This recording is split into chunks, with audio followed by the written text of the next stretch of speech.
Сәлем достар, Үміт үйі сериалында Мабидің рөлін сомдаған Берен Көкелдіз туралы сөз қозғаймыз. Олай болса, лайктарыңызды сайлап, пікірлеріңізді дайындап қойыңыздар. Берен Көкелдіз 2009 жылы 20 қыркүйекте Ыстанбұл қаласында өмірге келген.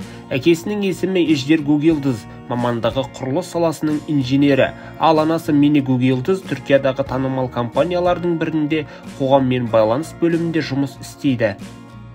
Қызының талантын ерте байқаған анасы түрлі түсірілімге апарып ұдайы қолдау білдіреді. Береннің актрисалық карьерасы 6 жасынан басталады. 57 бөлімнен тұратын Менің күйеуімнің отбасы сериалында Филин есімді кішкентай қыздың рөлін сомдайды.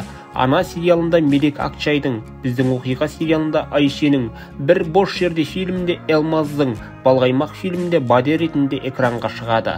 Ал Берен Көкелдіздің есімін танытқан Қызым телехикаясы 2008 жылы түсірілді. Ойкүнің рөлін ойнаған бала актрисаның жасы бұл кезде 9-да болатын. 2015 жылы Ыстанбұл Gelişim университетінің медиа марапаттары қорытындысы бойынша жылдың үздік бала актрисасы жүлдесін иеленді. 2016 жылы 43-ші алтын көбелек жүлделер байқауының шешімімен жылдың үздік бала актрисасы марапаты, 2017 жылы Билкент университетінің телевизиялық марапаты конкурсында және Мимар Синан бейнелеу өнері орта мектебінің шешімі бойынша да жылдың үздік бала актрисасы номинациясын жеңіп алды.